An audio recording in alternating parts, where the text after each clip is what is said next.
السلام عليكم ورحمة الله وبركاته. الحمد لله نحمده ونستعينه ونؤمن به ونتوكل عليه ونعوذ بالله من شرور أنفسنا ومن سيئات أعمالنا. من يهدي الله فلا مضل له ومن يضلل فلا هادي له. وأشهد أن لا إله إلا الله وحده لا شريك له وأشهد أن محمدا عبده ورسوله أرسله بالهدى ودين الحق ليظهره على الدين كله ولو كره المشركون.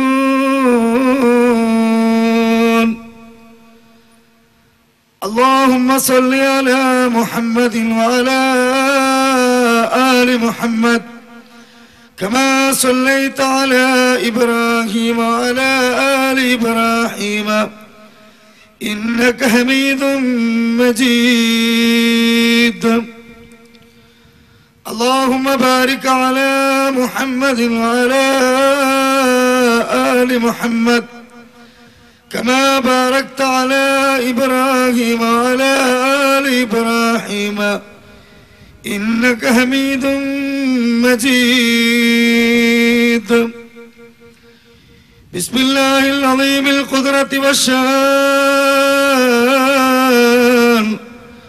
شديد البأس والبرهان حافظ الدين والقرآن. أيها الناس أوصيكم عباد الله ونفسي أولا بتقوى الله. أعوذ بالله من الشيطان الرجيم. بسم الله الرحمن الرحيم. يا أيتها النفس المطمئنة ارجعي إلى ربك راضية مرضية فادخلي في عبادي وادخلي جنتي. رب اشرح لي صدري ويسر لي أمري واحلل عقدة من لساني يفقهوا قولي. تزود من التقوى فإنك لا تدري إذا جل ليل هل تعيش إلى الفجر. وكم من سليم مات من غير علة وكم من سقيم عاش حين من الدهر. وكم من فتى يمسي ويصبح آمنا فقد نسجت أكفانه وهو لا يدري.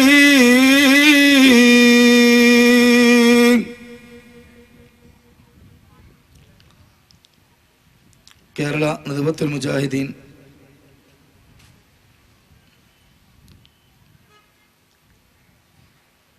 Kavaratti unit സംഘടിപ്പിച്ചിട്ടുള്ള ഈ ലക്ഷദ്വീപ് തല സമ്മേളനത്തിൻ്റെ രണ്ടാം സുദിനത്തിൽ ഈ മഹത്തായ സമ്മേളനത്തിൽ സന്നിഹിതരായിട്ടുള്ള സ്നേഹാദരണീയരായ ബഹുമാനികളെ, നല്ലവരായ ദ്വീപനിവാസികളെ,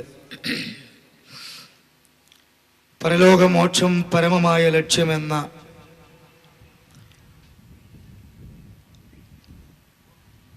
അടിസ്ഥാന പ്രമേയം ഉയർത്തിപ്പിടിച്ചുകൊണ്ട്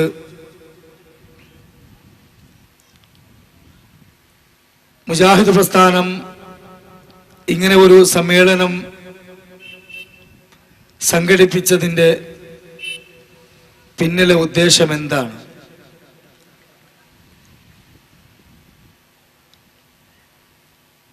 അല്ലാഹു സുബ്ഹാനഹു വ തആലയുടെ അടിമകളായി ഈ ഭൂമിയിൽ ജീവിച്ചുകൊണ്ടിരിക്കുന്ന മനുഷ്യരായ നമ്മെ സംബന്ധിച്ചിടത്തോളം നമ്മുടെ അടിസ്ഥാന ജീവിതം ആരംഭിക്കുന്നത് മരണത്തിനു ശേഷം അല്ലാഹു തആല ഒരുക്കി വെച്ച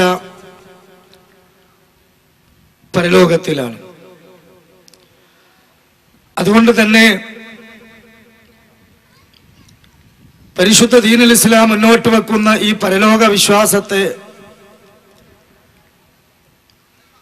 ദൃഢമായി വിശ്വസിക്കുന്ന മുസ്ലിമീങ്ങളായ നമ്മെ സംബന്ധിച്ചിടത്തോളം ഈ ദുനിയാവിലെ ജീവിതം നാളെ പരലോകത്തിലേക്ക് വേണ്ടി മാറ്റിവെക്കാനുള്ളതാണ്. ലോകത്തിന്റെ നേതാവായ മുഹമ്മദ് മുസ്തഫ റസൂലുള്ളാഹി സ്വല്ലല്ലാഹു അലൈഹി വസല്ലമ ഒരു ചെറിയ വാചകത്തിലൂടെ നമ്മെ അത് പഠിപ്പിച്ചു തന്നു. അദ്ദുനിയാ മസറത്തുൽ ആഖിറ, വിശ്വാസിക്ക് ദുനിയാവ് ആഖിറത്തിലേക്കുള്ള ഒരു കൃഷിയിടമാണ്. ഒരു കർഷകൻ ഒരു ഭൂമിയെ ഉഴുതുമറിച്ച് വെയിലും ചൂടും തണുപ്പും അനുകൂലവും പ്രതികൂലവുമായ കാലാവസ്ഥകളെ എല്ലാം തരണം ചെയ്ത് ആ മണ്ണിലവൻ വിത്തിറക്കുന്നത് എന്തിനാണ്? അതിന്റെ പിന്നിൽ ദുനിയാവിന്റെ ഒരു ലാഭം അവൻ കാണുന്നു. എങ്കിൽ പ്രിയപ്പെട്ട സഹോദരന്മാരെ, ഒരു ഉമ്മയുടെ ഗർഭപാത്രത്തിൽ നിന്ന് ഈ ഭൂമിയിലേക്ക് പ്രസവിച്ചു വീണ നമ്മൾ, ജനിച്ചു വീണിട്ടെന്ന് നമ്മൾ യഥാർത്ഥത്തിൽ ഇവിടെ തിന്നും കുടിച്ചും രസിച്ചും രമിച്ചും ഭോഗിച്ചും ഉല്ലസിച്ചും ആനന്ദിച്ചും ഈ ദുനിയാവിനെ ഉപയോഗപ്പെടുത്തേണ്ടവരല്ല. കാരണം നമ്മെ സൃഷ്ടിച്ച പടച്ച തമ്പുരാൻ നമ്മുടെ സൃഷ്ടിപ്പിക്കൊണ്ട് ഉദ്ദേശിച്ച കാര്യം വളരെ വ്യക്തമായി വിശുദ്ധ ഖുർആനിലൂടെ പഠിപ്പിച്ചു. അഫഹസിബ്തും അന്നമാ ഖലഖനാകും അബസ വഅന്നകും ഇലൈനാ ലാ തുർജഊൻ. മനുഷ്യരെ, ഈ ഭൂമിയിൽ നിങ്ങൾ വെറുതെ വിട്ടേച്ചു കളയുമെന്ന് നിങ്ങൾ വിചാരിക്കുന്നുണ്ടോ? നമ്മുടെ സന്നിധിയിലേക്ക് നിങ്ങൾ മടക്കിക്കൊണ്ടുവരാതെ അപ്പൊ അല്ലാഹു സുബ്ഹാനഹു വ തആലയുടെ സന്നിധിയിലേക്ക് നമുക്കൊരു തിരിച്ചുപോക്കുണ്ട്. പുനരുദ്ധാന നാളിലൂടെ നാം പ്രവേശിക്കുന്ന ലോകം അത് തിരിച്ചു വരാൻ പറ്റാത്ത ഒരു ലോകമാണ്. അതുകൊണ്ട് തന്നെ ആ ലോകത്ത് നന്മ ചെയ്ത ആളുകൾക്ക് വേണ്ടി അല്ലാഹു സുബ്ഹാനഹു വ തആല സംവിധാനിച്ചു വെച്ചിട്ടുള്ള ഒരു ലോകമാണ് സ്വർഗീയ ഭവനം എന്ന് പറയുന്ന ലോകം. എന്നാൽ ഈ ദുനിയാവില് പടച്ച തമ്പുരാന്റെ നിയമനിർദ്ദേശങ്ങൾ അത് കൃത്യമായി പാലിക്കാതെ അമ്പിയാക്കന്മാരുടെ പാത വെടിഞ്ഞുകൊണ്ട് ഈ ദുനിയാവിന്റെ സുഖങ്ങൾക്കും സൗകര്യങ്ങൾക്കും പിന്നെ ജീവിത ലക്ഷ്യം മറന്നുകൊണ്ട് മുന്നേറിയാലോ അവരുടെ ഈ ദുഷ്പ്രവർത്തനത്തിന്റെ പ്രതിഫലമായി കൊണ്ട് ഒരാൾക്കും തടുക്കാൻ കഴിയാത്ത അതിഭയാനകരമായ ഒരു നരകമെന്ന സംവിധാനവും പടച്ചു തമ്പുരാൻ ഒരുക്കി വെച്ചിട്ടുണ്ട്. അതുകൊണ്ട് തന്നെ സഹോദരങ്ങളെ, അല്ലാഹു സുബ്ഹാനഹു വ തആല പറയുന്നു, അല്ലദീ ഖലഖൽ മൗത വൽ ഹയാത ലിയബ്ലുവക്കും അയ്യുക്കും അഹ്സനു അമലാ.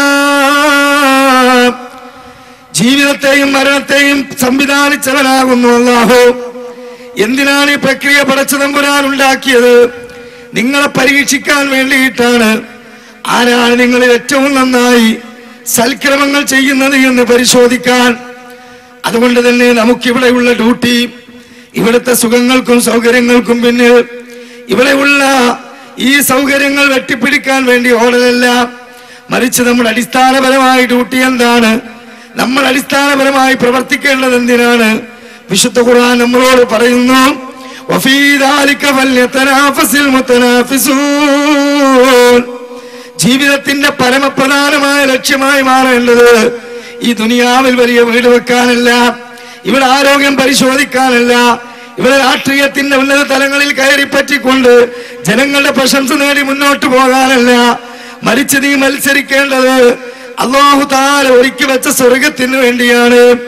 അതുകൊണ്ട് സഹോദരങ്ങളെ, ആ സ്വർഗം നേടാനുള്ള, നരകത്തിൽ നിന്ന് വിട്ടുനിൽക്കാനുള്ള അവസരം മരണത്തിന്റെ മുമ്പുള്ള ഈ കൊച്ചു സമയത്താണ്. എപ്പോഴാണ് നമ്മുടെ മരണം നമ്മുടെ മുമ്പിൽ വരിക നമുക്കറിയില്ല. അല്ലാഹു റസൂല് പറഞ്ഞല്ലോ, അഅ്മാറു ഉമ്മത്തി മാ ബൈന 60 വ 70. എന്റെ ഉമ്മത്തിന് 60ന്റെയും 70ന്റെയും ഇടയിലാണ് ആയുസ്സുള്ളത്. അപ്പൊ എപ്പോഴാണ് ഈ വളരെ ചുരുങ്ങിയ ആയുസ്സുള്ള നമ്മൾ ഇന്ന് വർദ്ധിച്ചു വരുന്ന അപകട മരണങ്ങളും മാരകമായ രോഗങ്ങളുമെല്ലാം യഥാർത്ഥത്തിൽ പിടികൂടുന്നത് ആരോഗ്യമുള്ള ചെറുപ്പക്കാരെയാണ്. അതുകൊണ്ട് തന്നെ സഹോദരങ്ങളെ, ഒരു ഗ്യാരണ്ടിയും നമ്മുടെ ജീവിതത്തിനില്ല. അതുകൊണ്ട് ആ പാരത്രിക ലോകത്തെ വിജയത്തിന് വേണ്ടി, അവിടെ നഷ്ടം സംഭവിക്കാതിരിക്കാൻ വേണ്ടി അല്ലാഹു തആല നൽകിയ ഈ സമയത്ത് നാം ഉപയോഗപ്പെടുത്തണം. കാരണം എന്താണ്? ഇവിടെ നാം എത്ര പ്രവർത്തിച്ചാലും, ഇവിടെ നാം ഏതൊക്കെ രൂപത്തിൽ താന്തോന്നിയായി ജീവിച്ചാലും പ്രവർത്തിച്ചതിന്റെ പ്രതിഫലമോ മോശമായി ജീവിച്ചതിന്റെ ശിക്ഷയോ ഇവിടെ നമുക്ക് പരിപൂർണമായി നൽകുന്നില്ല.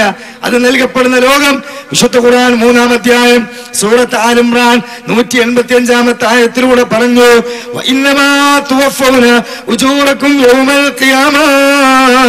മനുഷ്യന്റെ പ്രവർത്തനങ്ങൾക്ക് പൂർണ്ണമായി പ്രതിഫലം നൽകുന്നത് അത് ഖിയാമത്ത് നാളിൽ മാത്രമാണ്. അതുകൊണ്ട് ആ ലോകത്തേക്ക് പ്രവേശിച്ചു കഴിഞ്ഞാൽ, മരണത്തിന്റെ കവാടത്തിലൂടെ നാം നീങ്ങിക്കഴിഞ്ഞാൽ പിന്നെ നമുക്ക് പ്രവർത്തിക്കുവാൻ അവസരമില്ല. അതുകൊണ്ട് റസൂലുള്ളാഹി സ്വല്ലല്ലാഹു അലൈഹി വസല്ലം നമ്മോട് പറഞ്ഞു, ഇമാം മുസ്ലിം ഉദ്ധരിച്ച ഹദീസിൽ കാണാം, ഫഫഅലൂ ഫഇന്നകുമുൽ യൗമ ഫീ ദാരിൽ അമൽ വലാ ഹിസാബ് വഅൻതും ഗദൻ ഫീ ദാരിൽ ആഖിറതി വലാ അമൽ.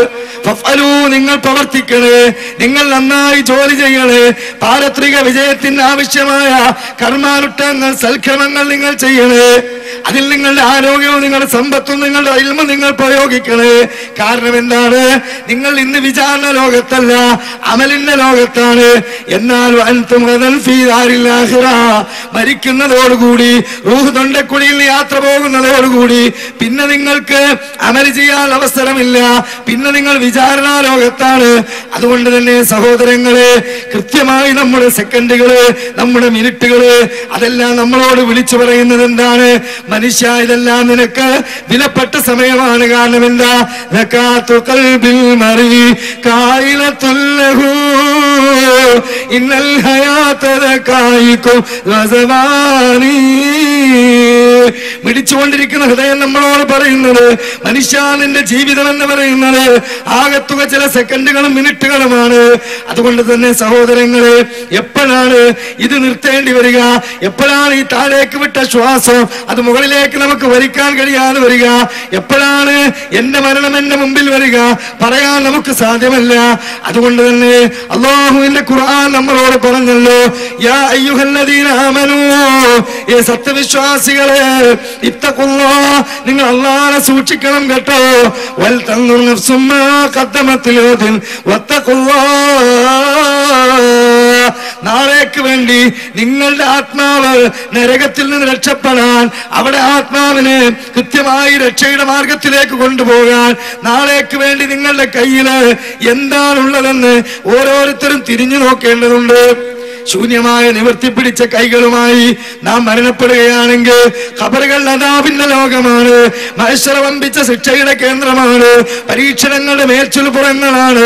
വിചാരണയ്ക്ക് ശേഷം നാം പ്രവേശിക്കുന്നത് കത്തിച്ചൊലിക്കുന്ന നരകമാണെങ്കിൽ അത് വമ്പിച്ച ഒരു ലോകമാണ്. അതുകൊണ്ട് തന്നെ ആ നരകത്തെ ഭയപ്പെട്ടുകൊണ്ട്, സ്വർഗത്തെ കാംക്ഷിച്ചുകൊണ്ട് വളരെ ഗൗരവത്തോടു കൂടി തന്നെ നാം എന്ത് ചെയ്യണം? അതാണ് ഞാൻ തുടക്കത്തിൽ പറഞ്ഞ ആ കവിതയിലൂടെ ഒരു കവി നമ്മളെ ഉണർത്തുന്നത്. തസവ്വദ് മിനത് തഖ്വ ഫഇന്നക ലാ തദ്രീ ഇദാ ജല്ല ലൈലുൽ തഈശു ഇലൽ ഫജ്രി. നീ തഖ്വ നേടിയെടുക്കണം, തഖ്വ നീ വർദ്ധിപ്പിക്കണം. കാരണം എന്താണ്? സൂക്ഷ്മത മാത്രമാണ് നമ്മളെ വിജയത്തിലേക്ക് എത്തിക്കുന്നത്. സൂക്ഷ്മനാബോധം എന്നത് കേവലം ഒരു നാക്കിലും കേവലം ആഗ്രഹത്തിലും മാത്രം പറഞ്ഞുകൊണ്ടോ ആഗ്രഹിച്ചത് കൊണ്ടോ കാര്യമില്ല. അത് ജീവിതത്തിന്റെ ഗന്ധിയാകണം. എന്റെ വാക്ക്, എന്റെ പ്രവൃത്തി, എന്റെ ജീവിതത്തിലെ ഓരോ ഘടകങ്ങളും അതെല്ലാം പടച്ച തമ്പുരാൻ കൃത്യമായി പറഞ്ഞ രൂപത്തില് റസൂലുള്ളാഹി സ്വല്ലല്ലാഹു അലൈഹി വസല്ലമ ജീവിച്ച് മാർഗം കാണിച്ചു തന്ന രൂപത്തില് ആ മാർഗത്തെ അവലംബിച്ചുകൊണ്ട് മുന്നോട്ട് പോയിട്ടുള്ള, റബ്ബിന്റെ പ്രീതി നേടിയിട്ടുള്ള മഹാന്മാരായ സ്വഹാബത്തിന്റെ പാതയിലൂടെ അങ്ങനെ ജീവിക്കണമെന്നാണ് സഹോദരങ്ങളെ. അതുകൊണ്ട് തന്നെ ആ ജീവിതം നയിക്കുവാൻ നമുക്ക് ഈ ദുനിയാവിൽ ഒരുപാട് പ്രയാസങ്ങളുണ്ട്, ഒരുപാട് പ്രതിബന്ധങ്ങളുണ്ട്, ഒരുപാട് വിഷമങ്ങളുണ്ട്. അതുകൊണ്ട് തന്നെ അതെല്ലാം നാം തരണം ചെയ്തുകൊണ്ട് ഈ ജീവിതം ഒരു പരീക്ഷണാലയമാണ്. അതുകൊണ്ട് തന്നെ നാളെ പരലോകത്തെ വിജയം നേടുന്നതിൽ എന്റെ സമ്പത്ത് എനിക്ക് തടസ്സമായി കൂടാ, എന്റെ സന്താനങ്ങൾ എനിക്ക് തടസ്സമായി കൂടാ, എന്റെ ഭാര്യ എനിക്ക് തടസ്സമായി കൂടാ, ദുനിയാവിൽ എന്റെ ജോലികൾ എനിക്ക് തടസ്സമായി കൂടാ. അതുപോലെ തന്നെ ഉള്ള മറ്റു ഒരു സംരംഭങ്ങളും നമുക്ക് തടസ്സമാകാൻ പാടില്ല. അതുകൊണ്ട് തന്നെ വളരെ ഗൗരവത്തോടുകൂടി കവി പറയുകയാണ്, ഒരു രാവ് നിന്റെ മുമ്പിൽ വരുമ്പോൾ മറ്റൊരു പകലിനെ നീ പ്രതീക്ഷിക്കേണ്ടതില്ല. ഈ ഉപദേശം ഈ പകലിൽ കേൾക്കുമ്പോൾ സഹോദരങ്ങളെ ഇനി നാളെ ആകട്ടെ എന്ന് ചിന്തിക്കേണ്ടതില്ല, അല്ലെങ്കിൽ ഇനി രാത്രിയാകട്ടെ എന്ന് ചിന്തിക്കേണ്ടതില്ല. ഇത് കഴിഞ്ഞ ഉടനെ തന്നെ എന്റെ ജീവിതത്തിൽ ഇല്ലാത്ത കാര്യങ്ങൾ കൃത്യമായി കൊണ്ടുവരേണ്ടതുണ്ട്. അനിസ്ലാമികമായ കാര്യങ്ങൾ അത് ഉപേക്ഷിക്കേണ്ടതുണ്ട്. ഞാൻ കുടുംബസമേതം റൂട്ട് തെറ്റിയിട്ടുണ്ടെങ്കിൽ നല്ല റൂട്ടിലേക്ക് തിരിക്കേണ്ടതുണ്ട് എന്ന് ഇനി രാത്രിയല്ല നീ ചിന്തിക്കേണ്ടത്. അതുപോലെ തന്നെ ഒരു രാത്രി കഴിഞ്ഞാൽ ഇനി പകല് വരട്ടെ അപ്പോ നന്നാകാൻ എന്ന് വിചാരിക്കണ്ട. കാരണം എന്താണ്?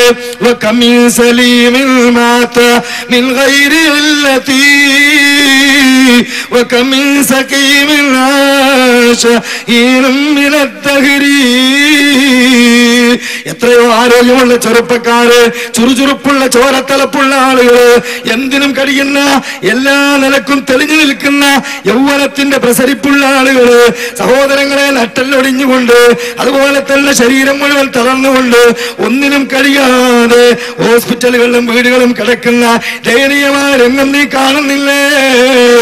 അതുപോലെ തന്നെ പ്രായമുള്ള ആളുകൾ, അവർക്കാണ് പെട്ടെന്ന് മരണം വരിക എന്ന് വിചാരിച്ചുകൊണ്ട് നീ നിന്റെ ആരോഗ്യം എന്നും ഉണ്ടാകുമെന്ന് വിചാരിച്ച് പെട്ടെന്നൊന്നും മരണം വരികയില്ല എന്ന് വിചാരിച്ചുകൊണ്ട് നീ മുന്നേറേണ്ടതില്ല.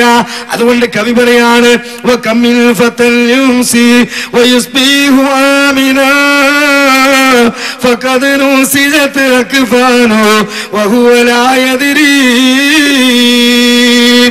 നീ നിർഭയത്വത്തോടുകൂടി അഹങ്കരിച്ചുകൊണ്ട് നടന്നു പോകണ്ട.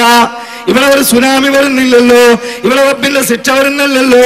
ഞാൻ മദ്യപിച്ചിട്ടോ, ഞാൻ കള്ളു കുടിച്ചിട്ടോ, ഞാൻ പലിശക്ക് പണം വാങ്ങിയിട്ടോ, അതുപോലെ ഹറാമങ്ങൾ ചെയ്തിട്ടോ, ഞാൻ ഈ രൂപത്തിൽ അക്രമങ്ങളും അനീതികളും പ്രവർത്തിച്ചിട്ടോ ഇപ്പോഴും എനിക്കൊരു ജലദോഷം പോലും ഇല്ലല്ലോ, ഒരു പനി പോലും വന്നിട്ടില്ലല്ലോ. അതുപോലെ തന്നെ എന്റെ കുടുംബം ഇന്ന് വരെ പട്ടിണിയിലായിട്ടില്ലല്ലോ, ഞങ്ങളുടെ നാട് നശിപ്പിക്കുന്ന ഒരു ശിക്ഷ ഇവിടെ വന്നിട്ടില്ലല്ലോ എന്നൊന്നും നമ്മൾ ചിന്തിക്കേണ്ടതില്ല.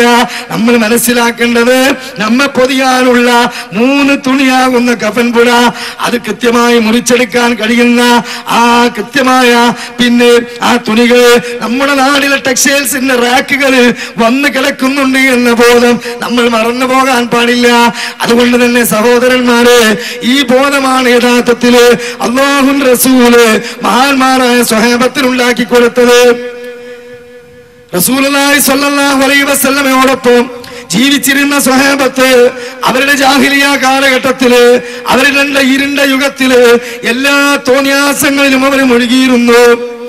അങ്ങനെ ആ ചവറ്റുവട്ട പോലെ വൃത്തികേടുകളുള്ള ഒരു ചവറ്റുവട്ട പോലെ, അതുപോലെ ദുർഗന്ധങ്ങൾ ഒലിച്ച് ഇറങ്ങുന്ന ഒരു ഓടയിലെ ജലം പോലെ എല്ലാ രൂപത്തിലുള്ള നിർജീവതകളും ഒരുപാട് അനാശ്വാസ പ്രവണതകളും ഉണ്ടായിരുന്ന ആ സമുദായത്തിന്റെ ആ മനസ്സുകളിലേക്ക് കൃത്യമായി വിശുദ്ധ ഖുർആൻ വിശദീകരിച്ച മരണാനന്തര ജീവിതം അങ്ങോട്ട് വന്നപ്പോൾ, കൃത്യമായി പടച്ചവനെ കുറിച്ചുള്ള വിശ്വാസങ്ങൾ കയറി വന്നപ്പോൾ അവരുടെ ഹൃദയങ്ങൾ കൃത്യമായി മാറ്റമുണ്ടായി സഹോദരൻ.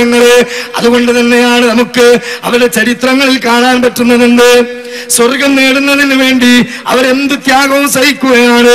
ഏത് സമയത്തും ഈ മരണത്തെ കുറിച്ച് അവർ ആലോചിക്കുകയാണ്. മഹാനായ ഇബ്നു മസ്ഊദ് റളിയല്ലാഹു അൻഹു എപ്പോഴും തന്റെ കൂട്ടുകാരോട് ചോദിക്കുന്ന ഒരു ചോദ്യമുണ്ട്, കൈഫ നഫറഹു, നാം എങ്ങനെയാണ് ആനന്ദിക്കുന്നത്, എങ്ങനെയാണ് നാം പുളകം കൊള്ളുന്നത്, എങ്ങനെയാണ് നമ്മൾ ഡിസോർഡറായി ജീവിക്കുന്നത്. അൽ മൗതു അമാമനാ, നമ്മുടെ മുമ്പിൽ ഒരു മരണമില്ലേ, വൽ ഖബറു വറാനാ, നമ്മുടെ പിന്നിൽ ഖബർ ജീവിതമില്ലേ, അൽ ഖിയാമത്തു മൗഇദുനാ, നമുക്ക് ചെന്ന് ചേരാനുള്ള ഒരു പരലോക ജീവിതമില്ലേ. ഈ ബോധമായിരുന്നു അവർ നയിച്ചിരുന്നത് എങ്കിൽ സഹോദരങ്ങളെ, ഇന്ന് കൃത്യമായി ഈ ബോധം പിൻപറ്റേണ്ട മുസ്ലിമീങ്ങളുടെ അവസ്ഥ എന്താണ്? നാം അടങ്ങുന്ന ഈ സമൂഹത്തിന്റെ അവസ്ഥ എന്താണ്?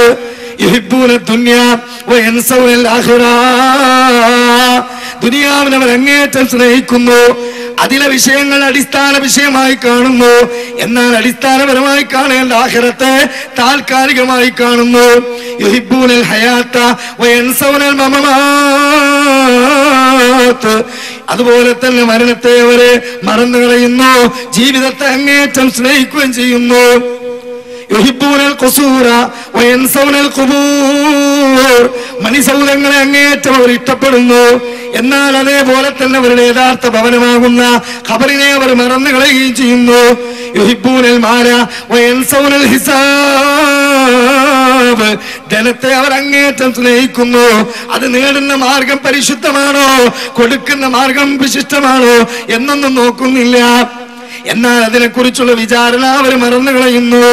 യുഹിബ്ബൂനൽ ഖൽഖ വയൻസൗനൽ ഖാലിഖ്, സൃഷ്ടാവിനെ അങ്ങേയറ്റം അവരെ മറന്നു കളയുകയും സൃഷ്ടികളെ അവരത് അങ്ങേയറ്റം സ്നേഹിക്കുകയും ചെയ്യുന്നു.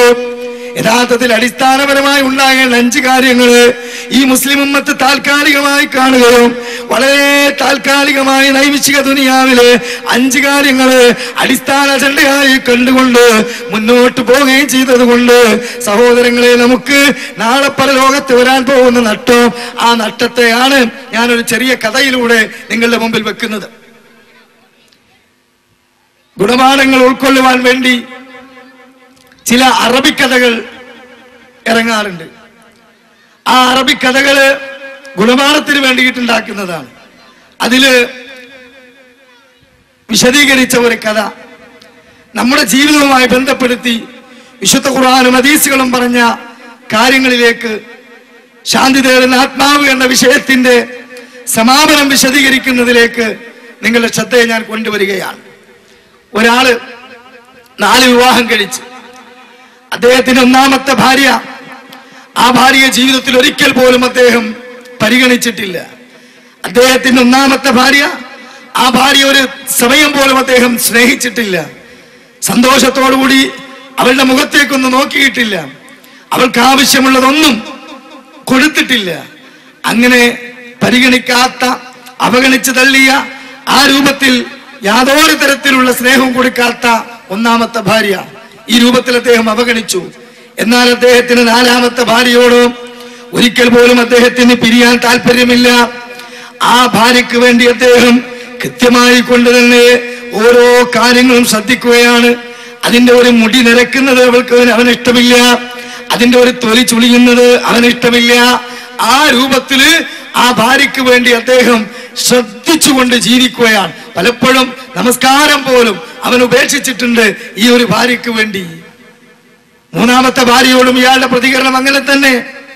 ആ ഭാര്യയെ ആലോചിച്ചുകൊണ്ട് തന്റെ വിചാരങ്ങൾ പോലും മാറ്റിവെച്ച് അദ്ദേഹം ഗൾഫ് നാടുകളിലേക്കും കച്ചവടത്തിനും ബിസിനസിനും വേണ്ടി ഇറങ്ങിത്തിരിച്ച് ഹറാമും ഹലാലും നോക്കാതെ ആ രൂപത്തില് ഒരുപാട് ആ ഭാര്യയ്ക്ക് ആവശ്യമുള്ളത് ആ ഭാര്യയുടെ ഇഷ്ടപ്രകാരം അദ്ദേഹം ജീവിച്ചിട്ടുണ്ട്. 2ാമത്തെ ഭാര്യയോടും ഇതുപോലെ തന്നെ നിലപാട്. 2ാമത്തെ ഭാര്യയെ ഓർത്തുകൊണ്ട് അദ്ദേഹം ജീവിതം നയിക്കുമ്പോൾ അവിടെ നിന്ന് 10,000-ങ്ങളും ലക്ഷങ്ങളുമൊക്കെ ചോദിക്കുമ്പോൾ ഒരു മടിയില്ലാതെ, പിശുക്കില്ലാതെ ആ 2ാമത്തെ ഭാര്യയുടെ ആവശ്യപ്രകാരം അദ്ദേഹം എടുത്തു കൊടുക്കും. ഇങ്ങനെ ഇദ്ദേഹത്തിന്റെ ആദ്യ ഭാര്യയെ അവഗണിച്ച് 4ഉം 3ഉം 2ഉം ഭാര്യമാരെ, ഈ 3 ഭാര്യമാരെയും അങ്ങേയറ്റം സ്നേഹിച്ച ഈ മനുഷ്യൻ മരിക്കാൻ കിടക്കുക. സക്രാത്തിന്റെ ഹാലിൽ ശ്വാസതടസ്സം വന്ന് ഖുർആൻ പറഞ്ഞല്ലോ, സൂറത്ത് ഖിയാമ 26 മുതൽ 30 വരെയുള്ള ആയത്തുകൾ. കല്ലാ ഇദാ ബലഗത്തി തറാഖി വഖീല മൻ റാഖ് വദന്ന അന്നഹുൽ ഫിറാഖ് വൽതഫത്തി സാഖു ബിസാഖ് ഇലാ റബ്ബിക യൗമഇദിൻ മസാഖ്. റൂഹ് തൊണ്ടക്കൊടിയിലടിഞ്ഞാൽ ആരാണ് മന്ത്രിക്കാനുള്ളതെന്ന് ചോദിക്കുന്ന ഒരു രംഗമുണ്ട്. അതുപോലെ തന്നെ ആ സമയത്ത് അവന്റെ കണങ്കാലുമായി കൂടിപ്പിളരുന്ന സമയമാണ്. ശ്വാസതടസ്സം വരികയാണ്, കാൽമടങ്ങുമകൾ മഞ്ഞക്കളറാവുകയാണ്, ബ്ലഡ് സർക്കുലേഷൻ നിലക്കുകയാണ്, ശരീരം തണുക്കാൻ തുടങ്ങുകയാണ്. കാരണം എന്താണ്? മരണത്തിന്റെ വേദന അനുഭവിച്ചുകൊണ്ടിരിക്കുകയാണ്. എന്നേക്കുമായി റബ്ബിന്റെ അടുക്കലേക്കുള്ള യാത്രയാണ്. ഈ ഒരു നിർണായകമായ ഘട്ടത്തിൽ തന്റെ ചുറ്റും കൂടി നിൽക്കുന്ന 3 ഭാര്യമാരോട്, ആ ഭാര്യമാരെയാണല്ലോ പരിഗണിച്ചത്, 3 ഭാര്യമാരോട് അദ്ദേഹം 4ാമത്തെ ഭാര്യയുടെ മുഖത്തേക്ക് നോക്കിക്കൊണ്ട് വളരെ വിഷമത്തോടുകൂടി ചോദിക്കുന്നു, പ്രിയതമേ, നിനക്ക് വേണ്ടിയല്ലേ ഞാൻ ജീവിതം നയിച്ചത്? നിനക്ക് വേണ്ടിയല്ലേ ഞാൻ ഒരുപാട് ഫർളായ കർമ്മങ്ങൾ പോലും ഉപേക്ഷിച്ചത്? നീ നിരക്കുന്നത്, നിന്റെ തൊലിയൊന്ന് ചുളിയുന്നത് ഞാൻ ഒരു ദിവസം പോലും ഇഷ്ടപ്പെട്ടിട്ടില്ലല്ലോ. അതുകൊണ്ട് തന്നെ എന്റെ ജീവിതത്തിന്റെ വലിയൊരു ഭാഗം നിന്നെ ശ്രദ്ധിച്ചുകൊണ്ട് ഞാൻ സമയം പാഴാക്കിയിട്ടുണ്ട്. ഇന്നിതാ ഞാൻ എന്റെ ഖബറിലേക്ക് യാത്ര പോവുകയാണ്, എന്റെ പരലോകത്തേക്ക് ഞാൻ യാത്ര പോവുകയാണ്. നീ എന്റെ കൂടെ വരുമോ? 4ാമത്തെ ഭാര്യ യാതൊരു നന്ദിയുമില്ലാത്ത രൂപത്തിൽ മറുപടി കൊടുത്തു. മരണത്തോടുകൂടി, മനുഷ്യ, നിങ്ങൾക്ക് നിങ്ങളുടെ വഴി, എനിക്ക് എന്റെ വഴി. സങ്കടം സഹിക്കവയ്യാതെ വിഷമത്തോടുകൂടി അദ്ദേഹം തന്നെ 3ാമത്തെ ഭാര്യയുടെ മുഖത്തേക്ക് നോക്കി. എന്നിട്ട് ദയനീയമായി ചോദിച്ചു, പ്രിയതമേ, നിനക്ക് വേണ്ടിയിട്ടല്ലേ ഞാന് രാവും പകലും ഓടി നടന്നത്? എന്റെ ഒരുപാട് സമയം ഞാൻ ചെലവഴിച്ചത് ഹറാമ് പോലും നോക്കാതെ, പണമെന്ന് പിന്നെ ദുനിയാവെന്ന് പിന്നെ നീ ആഗ്രഹിക്കുന്ന രൂപത്തിൽ ഞാൻ ഓടി നടന്ന് സമ്പാദിച്ചത് മുഴുവനും നിന്നെ ഓർത്തുകൊണ്ടല്ലേ, നിന്റെ ആഗ്രഹപ്രകാരമല്ലേ. അതുകൊണ്ട് ഞാൻ ഇതാ യാത്ര പോകുന്നു, നീ എന്റെ കൂടെ വരുമോ? 3ാമത്തെ ഭാര്യ അല്പമയത്തോടു കൂടി പറഞ്ഞു, എന്ത്? ഞാൻ മരിക്കുന്നത് വരെ നിങ്ങളെ കൂടെ ഇരിക്കാം. മരിച്ചിട്ട് നിങ്ങൾ വീടിന്റെ അമ്മരപ്പടി ഇങ്ങോട്ട് ഇറങ്ങുമ്പോണ്ടല്ലോ, നിങ്ങൾ മയ്യത്ത് അങ്ങോട്ട് കൊണ്ടുപോകുമ്പോ പിന്നെ നിങ്ങൾക്ക് നിങ്ങളെ വഴി, എനിക്ക് എന്റെ വഴി, നിങ്ങൾ പിന്നെ എന്നെ കാക്കണ്ട. ദുഃഖത്തോടു കൂടി വിഷമം വർദ്ധിച്ചുകൊണ്ട് അദ്ദേഹം 2ാമത്തെ ഭാര്യയുടെ മുഖത്തേക്ക് നോക്കിക്കൊണ്ട് പറയുന്നു, നിനക്ക് വേണ്ടിയാണ് ഞാൻ എന്റെ വിചാരങ്ങൾ മാറ്റിവെച്ച് ഞാനൊരു ഗൾഫ് ജീവിതം നയിച്ചത്. നീ ചോദിക്കുമ്പോൾ 10,000 മടിയില്ലാതെ, ലക്ഷങ്ങൾ മടിയില്ലാതെ, പിശുക്കില്ലാതെ ഞാൻ അയച്ചു തന്നിട്ടുണ്ട്. നിനക്ക് ആവശ്യമുള്ള സകല സൗകര്യങ്ങളും ഞാൻ ഇവിടെ ഈ നിന്റെ വീട്ടിൽ, നമ്മുടെ വീട്ടിൽ ഞാൻ വാങ്ങിത്തരാൻ നീ പറയുമ്പോഴൊക്കെ ഞാൻ അതിന് സന്നദ്ധമായിട്ടുണ്ട്. അതുകൊണ്ട് തന്നെ ഇത്രത്തോളം ഞാൻ നിന്നെ പരിഗണിച്ചതാണ്. എന്നെ ഈ 2 ഭാര്യമാരും തഴഞ്ഞ സ്ഥിതിക്ക് ഏറെ ഞാൻ സ്നേഹിച്ച നിന്നോട് ചോദിക്കുന്നു, പ്രിയതമേ, നീ എന്റെ കൂടെ വരുമോ ഖബറിലേക്ക്, എന്റെ പരലോകത്തേക്ക്? ആ ഭാര്യയുടെ മറുപടി എന്താ? ഞാൻ നിങ്ങളെ കൂടെ ഖബർ വരെ വരാം, പക്ഷെ നിങ്ങളെ മയ്യത്തും ഖബറിലേക്ക് എത്തി മണ്ണിട്ട് മൂടിയാൽ പിന്നെ ഞാൻ തിരിച്ചു പോരും, പിന്നെ നിങ്ങൾ കാക്കണ്ട. ജീവിതത്തിൽ അങ്ങേയറ്റം ശ്രദ്ധയോടുകൂടി കാത്തു സൂക്ഷിച്ച 3 ഭാര്യമാരും നിർണായകമായ അവസരത്തിൽ അദ്ദേഹത്തെ കൈയൊഴിയാണ്. അപ്പോ പ്രിയപ്പെട്ട സഹോദരങ്ങളെ, ആ വീടിന്റെ ഒരു മൂലയിൽ നിന്ന് ഞെരങ്ങിക്കൊണ്ട് വളരെ ചെറിയ ഒരു ശബ്ദം പുറത്തു വരുന്നു. എന്താ? ഞാനാണ് നിങ്ങളുടെ കൂടെ വരാനുള്ളത്, ഞാൻ വരാം നിങ്ങളുടെ കൂടെ. ആ സമയത്ത് അദ്ദേഹം കണ്ണിങ്ങനെ എഴുന്നേറ്റ് നോക്കുകയാണ്. അദ്ദേഹത്തിന് മനസ്സിലാകുന്നില്ല, നീരും ചോരൊക്കെ വറ്റി എല്ലിൽ കോലമായി കണ്ണുകളൊക്കെ ഉള്ളിലേക്കായി ആകപ്പാട് ഒരു വികൃത രൂപത്തിൽ ഒരു എല്ലിൻ കോലം നിൽക്കുകയാണ്. ആരാണത്? അദ്ദേഹത്തിന് 1ാമത്തെ ഭാര്യയാണ്. ആ ഭാര്യ പറയാണ്, ഞാനാണ് നിങ്ങളുടെ കൂടെ വരാനുള്ളത്. പക്ഷേ ദുഃഖം വർദ്ധിച്ച് അദ്ദേഹം മരണപ്പെടുകയാണ്.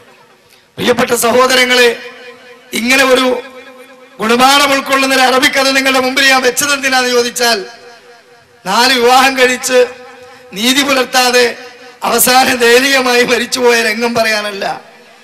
ഇവിടെ 4 ഭാര്യമാരെ ഓർമ്മിച്ചത് നമ്മുടെ ഓരോരുത്തരുടെയും ജീവിതത്തിലെ മുഖ്യ ഘടകങ്ങളുമായിട്ടാണ്. ഇവിടെ 4ാമത്തെ ഭാര്യ എന്ന് പറയുന്നത് നമ്മുടെ ശരീരമാണ്. ആ ഭാര്യ എന്താ അവനോട് പറഞ്ഞത്? മരണത്തോടുകൂടി നിനക്ക് നിന്റെ വഴി, എനിക്ക് എന്റെ വഴിയാ. സഹോദരങ്ങളെ, ഈ ശരീരം മണ്ണിൽ വെച്ചാൽ, ആ മണ്ണിലേക്ക് നാം പ്രവേശിച്ചാൽ നമ്മുടെ കൂടെ ഈ ശരീരം പോരുന്നുണ്ടോ? ഇല്ല. ചിതലും പുഴുക്കൾ താവളം പെരുത്തുണ്ടതിൽ സന്തോഷമാണവകൾക്ക് നീ ചെല്ലുന്നതിൽ പൊൻവർണ്ണ കോമ ശരീരമിൽ സമരത്തിലാണ് പരസ്പരം തിന്നുന്നത്. കാർഡിൽ റേഷൻ വേണ്ട പോലതിലുണ്ട്, ക്യൂ സിസ്റ്റമില്ല കള്ളരാണതുകൊണ്ട്. അഴുകുന്നതാണത് 3 ദിവസം കൊണ്ട്. സുഹൃത്തുക്കളെ നമുക്കുള്ള നേത്രം 2. ഞാൻ വിശദീകരിക്കേണ്ടതില്ലല്ലോ. ഈ രൂപത്തില് ഹറാമും ഹലാലും നോക്കാതെ സഹോദരങ്ങളെ ഒരു മുടി പോലും നിരക്കുന്നത് ഇഷ്ടപ്പെടാതെ, തൊലിയൊന്ന് ചുളിയുന്നത് ഇഷ്ടപ്പെടാതെ, ഒരുപാട് വർണ്ണവർദ്ധക വസ്തുക്കൾ ഉപയോഗിച്ചുകൊണ്ട് തന്റെ ഭർത്താവിന്റെ മുമ്പിൽ മാത്രം മറച്ചു വെക്കേണ്ട സൗന്ദര്യത്തെ മറ്റുള്ളവരുടെ മുമ്പിൽ കാണിച്ചു കൊടുത്തത് എന്തിനാണ്? ഈ തൊലി ആവശ്യപ്പെട്ടതാണ്. ഈ ശരീരത്തിന്റെ ദേഹേച്ഛ നമ്മോട് പറഞ്ഞതാണ്.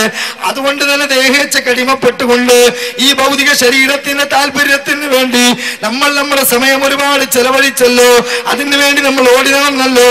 എന്നാൽ യഥാർത്ഥത്തിൽ ഈ ശരീരം ചിതലും പുഴുക്കളും വണ്ടുകളും തിന്ന് മണ്ണിന്റെ ഭാഗമായി മാറുന്നുണ്ട്. അതുകൊണ്ട് തന്നെ ആ 4ാമത്തെ ഭാര്യ തൽക്ഷണം നമ്മോട് മറുപടി പറഞ്ഞത് നമ്മുടെ നെഞ്ചിലേക്ക് തിരിയണമാണ് ചോദ്യം. ഈ ശരീരത്തിന് വേണ്ടി ഞാൻ ജീവിച്ചാൽ, ഈ ദേഹേച്ഛ കടിമപ്പെട്ടുകൊണ്ട് ഞാൻ ജീവിച്ചാൽ എന്റെ അവസ്ഥ എന്താകുമെന്ന് നമ്മൾ ചിന്തിക്കണം. അതുകൊണ്ട് തന്നെ സഹോദരങ്ങളെ, നമ്മുടെ ശരീരം നമ്മോട് ആവശ്യപ്പെടുന്നത് മദ്യപിക്കാൻ വേണ്ടിയിട്ടാണ്, ലഹരി വസ്തുക്കൾ ഉപയോഗിക്കാൻ വേണ്ടിയിട്ടാണ്, തിന്മകളിലൂടെ ജീവിക്കാൻ വേണ്ടിയിട്ടാണ്.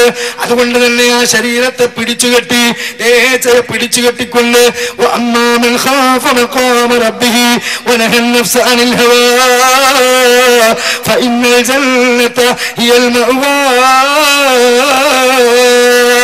ആര് തന്റെ ദേഹേച്ഛക്ക് ചങ്ങലക്കിടുന്നുവോ, ആര് തന്റെ ദേഹേച്ഛകള് ഈ രൂപത്തിൽ തിന്മകളിലേക്ക് പോകാതെ ഒഴുകുന്ന ദേഹേച്ഛയെ പിടിച്ചു വെച്ചുകൊണ്ട് റബ്ബിന്റെ മഖാമിനെ ഭയപ്പെട്ടുകൊണ്ട് പരലോകത്തെ കൃത്യമായി ഉൾക്കൊണ്ടുകൊണ്ട് ജീവിക്കുന്നുവോ അവർക്കുള്ളതാകുന്ന സ്വർഗമെന്ന് അല്ലാഹുവിന്റെ ഖുർആൻ നമ്മോട് പറഞ്ഞിട്ടുണ്ടെങ്കിൽ എന്റെ സഹോദരിമാരോട് എനിക്ക് പറയാനുള്ളത്, ഭർത്താവിന്റെ മുമ്പില് പരമാവധി സൗന്ദര്യം പ്രകടിപ്പിക്കണമെന്ന്, ആ ഭർത്താവിനെ സന്തോഷിപ്പിക്കുന്ന ജീവിതം നയിക്കണമെന്നും റസൂലുള്ള പറഞ്ഞിട്ടുണ്ട്, വിശുദ്ധ ഖുർആൻ ആവശ്യപ്പെട്ടിട്ടുണ്ട്. എന്നാൽ ഇന്ന് ആ ഭർത്താവിന്റെ മുമ്പില് ചീഞ്ഞാറിയ വസ്ത്രങ്ങൾ ഉപയോഗിച്ച് സൗന്ദര്യത്തെ പ്രകടിപ്പിക്കാതെ പുറത്തു പുറങ്ങുമ്പോൾ അവളുടെ മാധക്യം അവൾ വെളിപ്പെടുത്തുകയാണ്, അവളുടെ ലാവണ്യം അവർ പുറത്തു കാണിക്കുകയാണ്, യുവാക്കളുടെ കണ്ണുകളെ നരകത്തിലേക്ക് കൊണ്ടുപോവുകയാണ്. അതുകൊണ്ട് എന്റെ സഹോദരി, ഈ 4ാമത്തെ ഭാര്യ നമ്മുടെ കൂടെ ഉണ്ടാവില്ല. ഇത് നമ്മുടെ ശരീരമാണ്. ഇതിനെ നമ്മൾ നരകത്തിലേക്ക്, ഈ ആത്മാവിനൊരു പുതിയ ശരീരം നൽകുമ്പോൾ നരകത്തിലേക്ക് പോകുന്ന അവസ്ഥ ഉണ്ടാകരുത്. ഇനി നമ്മൾ സഹോദരങ്ങളെ ചിന്തിക്കുക. ഇവിടെ 3ാമത്തെ ഭാര്യയോട് ഞാൻ ഉപമിച്ചത് ഏതാണ്? 3ാമത്തെ ഭാര്യ എന്ന് പറയുന്നത് നമ്മുടെ സമ്പത്താണ്. ആ ഭാര്യ പറഞ്ഞത് എന്താ? വീടിന്റെ ഉമ്മരപ്പടി വരെ, സ്റ്റെപ്പ് വരെ ഞാൻ വരും, നിങ്ങളെ കട്ടിലങ്ങോട്ട് കൊണ്ടുപോയാ പിന്നെ ഞങ്ങളെ കൂടെ ഉണ്ടാവൂല. ശരിയല്ലേ? അല്ലേ? ഈ ദുനിയാവിന് വേണ്ടി നമ്മൾ ഓടി നടന്ന് ഇവിടെ നമ്മൾ സമ്പാദിക്കുക. സഹോദരാ, ഞാൻ ചോദിക്കട്ടെ, നമ്മൾ ഇവിടെ ഉണ്ടാക്കുന്ന സമ്പത്തുകളും നാം നേടിയെടുക്കുന്ന സൗകര്യങ്ങളും ഈ പത്രാസുകളും ഇതൊക്കെ നമുക്ക് മരിച്ചു പോകുമ്പോൾ കൊണ്ടുപോകാൻ പറ്റുമോ? ഇല്ല. അതുകൊണ്ട് ഗൗരവത്തോടുകൂടി റസൂൽ പഠിപ്പിച്ചു, ആദമിന്റെ മക്കൾ ഇങ്ങനെ വിലപിച്ചുകൊണ്ടിരിക്കുകയാണ്. ഇമാം മുസ്ലിം ഉദ്ധരിക്കുന്ന റിപ്പോർട്ടിലുണ്ട്, ആദമിന്റെ മക്കൾ ഇങ്ങനെ വിലപിച്ചുകൊണ്ടിരിക്കുകയാണ്, എന്റെ ധനം, എന്റെ ധനം. യഥാർത്ഥത്തിൽ അവന്റെ ധനത്തിൽ നിന്ന് 3 മാത്രമാണ് അവൻ്റെതുള്ളത്.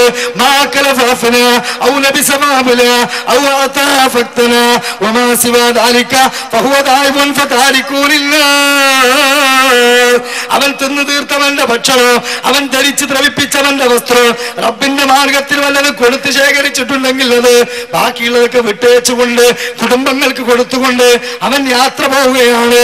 അതുകൊണ്ട് തന്നെ സഹോദരങ്ങളെ, മഹാന്മാരായ സ്വഹാബത്തിന് ദുനിയാവ് എന്തെങ്കിലുമൊക്കെ പോരായ്മയുണ്ടായിരുന്നെങ്കിൽ അവർ ദുഃഖിച്ചില്ല, അവർ സങ്കടപ്പെട്ടില്ല, അവരതിന്റെ പേരിൽ ആത്മഹത്യ ചെയ്തില്ല, അവരതിന്റെ പേരിൽ റബ്ബിനെ ശപിച്ചില്ല. കാരണം എന്താണെന്ന് അറിയുമോ? ലോകത്തിന്റെ നേതാവായ സയ്യിദുനാ റസൂലുള്ളാഹി സ്വല്ലല്ലാഹു അലൈഹി വസല്ലമ കൃത്യമായി കൊണ്ട് പഠിപ്പിക്കുന്നു. മഹാനായ ഉമർ ഖത്താബ് റളിയല്ലാഹു അൻഹു മക്ക വിജയത്തിന് ശേഷം ഭരണാധികാരിയായ റസൂലുള്ളാഹി സ്വല്ലല്ലാഹു അലൈഹി വസല്ലമയുടെ കൊട്ടാരം സന്ദർശിക്കാൻ വേണ്ടിയിട്ട് വരുന്ന ഒരു രംഗം ഹദീസിൽ കാണാം. കൊട്ടാരം എന്നൊക്കെ പറയുമ്പോ 2 പാറാവുകാർ മുമ്പിലും അങ്ങനെ പരവതാനികളൊക്കെ വിരിച്ച വലിയൊരു പിന്നെ ഗോപുരത്തിനുള്ളിലൂടെ കയറി എന്നിട്ട് സിംഹാസനത്തിൽ ഇങ്ങനെ കിരീടം വെച്ചിരിക്കുന്ന രാജാവായിരിക്കും റസൂലുള്ളാഹി എന്ന് വിചാരിക്കണ്ട. മക്കയും മദീനയും ഇസ്ലാമിലേക്ക് കീഴടങ്ങിയപ്പോൾ അതിന്റെ ഭരണാധികാരിയായ റസൂലുള്ളാഹിയുടെ കൊട്ടാരം ഒരു ഓല വീടാണ് സഹോദരങ്ങളെ. സൂറത്ത് ഗുജറാത്ത് എന്ന് പരിശോധിക്കുക. ആ ചെറ്റക്കൂരയിലേക്ക് തല താഴ്ത്തിക്കൊണ്ട് കുനിഞ്ഞുകൊണ്ട് ഉമർ ഖത്താബ് റളിയല്ലാഹു അൻഹു കയറി വന്നപ്പോൾ റസൂലുള്ളാഹി സ്വല്ലല്ലാഹു അലൈഹി വസല്ലമ ഒരു ഇലന്തമരത്തിന്റെ പേരിൽ തലയിളയാക്കിക്കൊണ്ട് ഇങ്ങനെ കിടക്കുന്നുണ്ട്. ഒരു ഈന്തപ്പന ഓലയില് റസൂലിന്റെ വലതുഭാഗം ചേർത്ത് കിടക്കുന്നുണ്ട്. റസൂലുള്ളാഹിന്റെ കഴുത്തിലും അവിടുത്തെ പുറംഭാഗത്തും പാടുകൾ വീണ തന്നെ രംഗം കണ്ടുകൊണ്ട് ഉമർ ഖത്താബ് റളിയല്ലാഹു അൻഹു കരഞ്ഞുപോയി. സഹോദരങ്ങളെ, ഉമറിന്റെ കരച്ചിൽ കേട്ടുകൊണ്ട് റസൂലിന്റെ കണ്ണു തുറന്നു. എന്തിനാണ് ഉമറേ കരയുന്നത്? റസൂലിനോട് പറയുന്നു, ഒരുപാട് രാജാക്കന്മാര് അല്ലാഹുവിൽ വിശ്വസിക്കാത്ത, ഇസ്ലാം അംഗീകരിക്കാത്ത പല ആളുകളും സുഖലോഭമായി ഉറങ്ങുന്നു നബിയേ.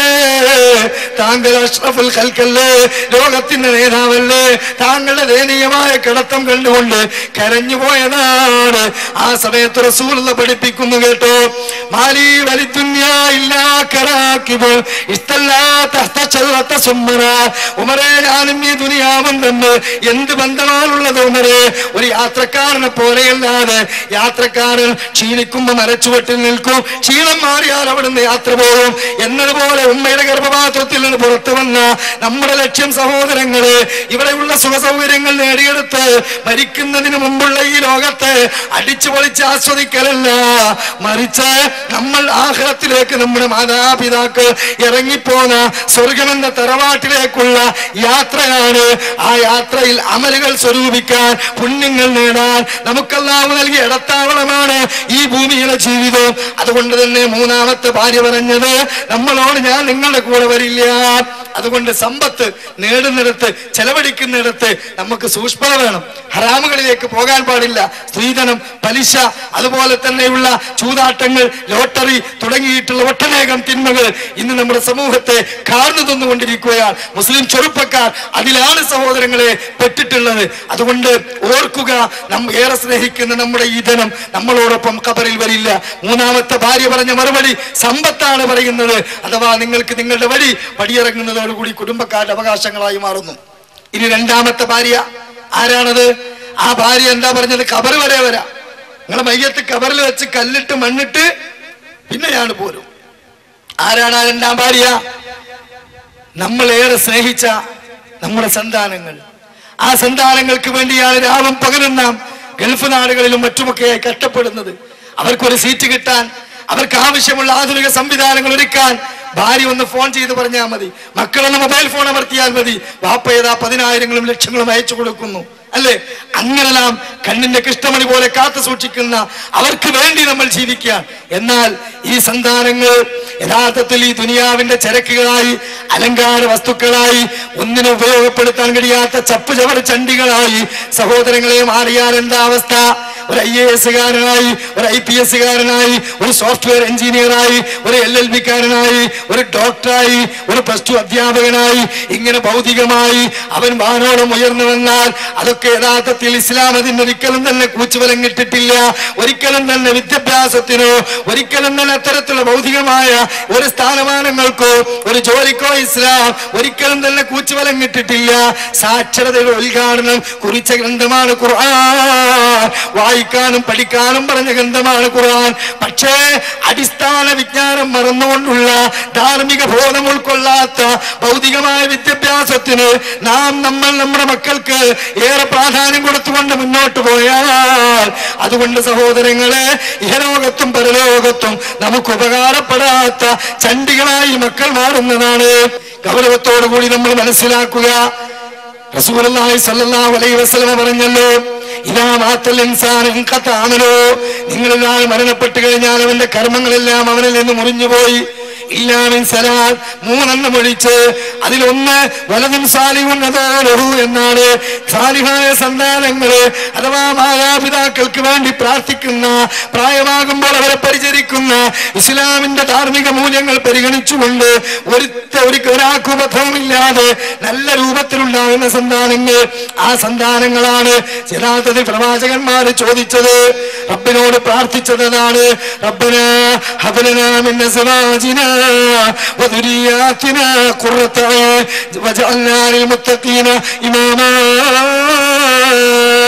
റബ്ബി ഹബ് ലീ മിനസ് സ്വാലിഹീൻ എന്നുള്ള മുഴുവൻ പ്രാർത്ഥനകൾ നമുക്ക് കാണുന്നത് സ്വാലിഹായ സന്താനങ്ങളാണ്.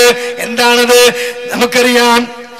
മക്കൾ നമുക്കല്ലാഹു ചെയ്ത ഔദാര്യമാം, നഹ്ലെന്ന സൂറത്തോതി നോക്കിത് വ്യക്തമാം, കൽബിന്റെ കണിയാം മക്കളെന്ന് ഹദീസത് കാണാമൂയനാരവാഹുമസല്ലത്, അവരില്ല എങ്കിൽ അന്ന് നിസ്സഹായന, നീ കേമനായാൽ തന്നെയും ബലഹീനനാ, ചുരുക്കി പറഞ്ഞാൽ ഏതിവൻ പിടിപാടൂ, തൂങ്ങുന്നതല്ലൊരു തുള്ളി രക്തത്തോടു, മൗത്തിന്റെ ശേഷം നിന്റെ മേലലിവോട് പ്രാർത്ഥിക്കലും അവരല്ലയോ റബ്ബോട്, അവർക്കുള്ള പ്രാർത്ഥനയാൽ പ്രതിഫലം നിനക്കുണ്ട്, അതുകൊണ്ട് ഖബറ് വിശാലമാവരും ഉണ്ട്. സ്വാലിഹായ സന്താനങ്ങൾ ഉണ്ടായാൽ സഹോദരങ്ങളേത് നമുക്ക് കണ്ണിന് കുളിർമയാണ്, മുത്തഖികൾക്ക് ഇമാമായി നിൽക്കുന്ന സന്താനങ്ങളാണ്. അതോടൊപ്പം മരണപ്പെട്ട് കഴിഞ്ഞാലും നമുക്ക് വരുമാനം വന്നുകൊണ്ടിരിക്കുന്ന ഏറ്റവും നല്ല ഒരു സമ്പത്താണത്. റസൂലുള്ളാഹി സ്വല്ലല്ലാഹു അലൈഹി വസല്ലം പറഞ്ഞല്ലോ, 2 ദമ്പതികൾ സ്വർഗത്തിലെത്തി, അല്ലാഹു തആല ലതുർഫഉ ദറജ, അവർക്ക് പദവികൾ ഏറെ കൊടുക്കുകയാണ്, ഉയർത്തിക്കൊണ്ടിരിക്കുകയാണ്. സ്വർഗത്തിന്റെ പ്രത്യേകത എന്താ? മുകളിൽ നിന്ന് താഴെ നിന്ന് മുകളിലേക്ക് ഉയരുന്തോറും സ്ഥാനങ്ങളും പദവികളും ഉയർന്നുകൊണ്ടിരിക്കുക. നരകമോ മുകളിൽ നിന്ന് താഴേക്ക് വരുന്നതിനനുസരിച്ച് ചൂടും ശിക്ഷയും വർദ്ധിച്ചുകൊണ്ടിരിക്കുക. അങ്ങനെ ഈ ദമ്പതികളെ അല്ലാഹു തആല പദവികൾ ഉയർത്തിയപ്പോൾ ചോദിക്കുകയാണ് അവരെല്ലാവരോട്, അയ്യ റബ്ബി അന്നാ ലിഹാദ, എന്താ പടച്ചോനെ ഇത്, ഇതിന് മാത്രമൊന്നും ഞങ്ങൾ ചെയ്തിട്ടില്ലല്ലോ. അല്ലാഹുവിനോട് ഇസ്തിഗ്ഫാരി വലദിക ലക മിൻ ബാദിക, നിന്റെ കാലശേഷം നിന്റെ മക്കൾ നിനക്ക് വേണ്ടി ഇസ്തിഗ്ഫാറിനെ ചോദിച്ചതാണ്. സഹോദരങ്ങളെ, അങ്ങനെ നമ്മുടെ മയ്യത്തിന് മുമ്പിൽ നിന്നുകൊണ്ട് അല്ലാഹുമ്മ ഫുർലഹു വർഹംഹു വഅഫ്ഹു വഅബ്നി എന്ന് പറഞ്ഞുകൊണ്ട് കരഞ്ഞു പ്രാർത്ഥിക്കാൻ കഴിയുന്ന മക്കളുണ്ടോ ഇന്ന് നമുക്ക്? ഇല്ല. കാരണം എന്താ? മക്കളൊക്കെ LKG RKG UKG മുക്കിപ്പൊരിക്കണ തിരക്കിലല്ലേ അല്ലേ? അതിലിങ്ങനെ മുക്കിപ്പൊരിച്ചിട്ട് പറക്കാൻ നിൽക്കണ കാക്കന്റെ പോലെ ആ ബാഗ് നിർത്തി ഇങ്ങനെ നിൽക്കല്ലേ.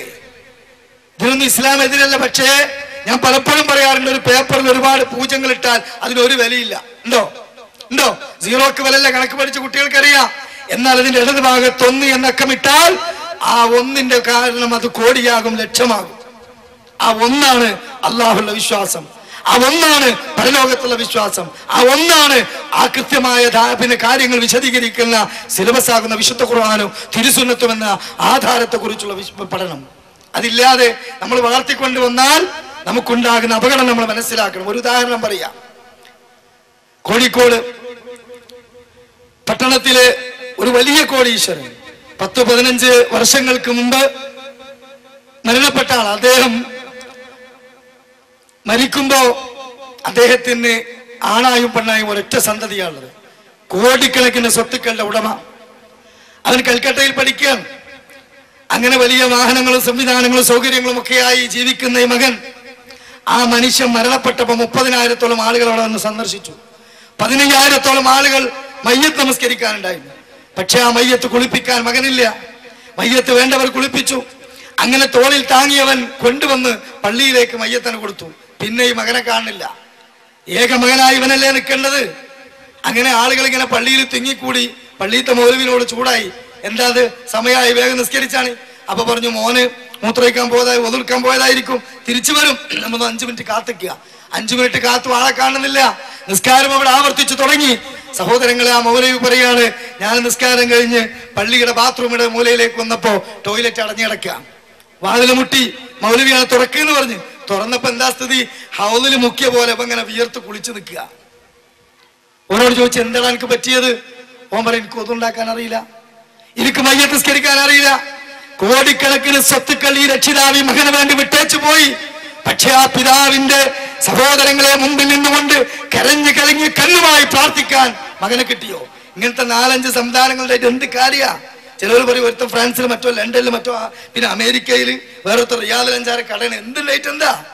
മരിക്കുന്ന സമയത്ത് വെള്ളം തൊട്ട് കൊടുക്കാൻ, മയ്യത്തിസ്കരിക്കാൻ, പ്രാർത്ഥിക്കാൻ ഉപകാരപ്പെടുന്ന അമലുകളായി ഖബറിലെത്തിയത് വഴി സ്വർഗത്തിൽ ഉയരാനുള്ള സന്താനങ്ങളുണ്ടോ? ഇല്ല.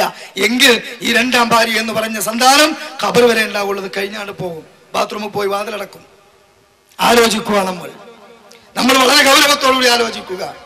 അതുകൊണ്ട് തന്നെ മാതാപിതാക്കളെ അവഗണിക്കുന്ന ഒരവസ്ഥയിലേക്ക്, അത് മറ്റൊരു വിഷയമാണ്, പറയാൻ സമയമില്ലാത്തതുകൊണ്ട് ഞാൻ ആ ഭാഗത്തേക്ക് പോകുന്നില്ല.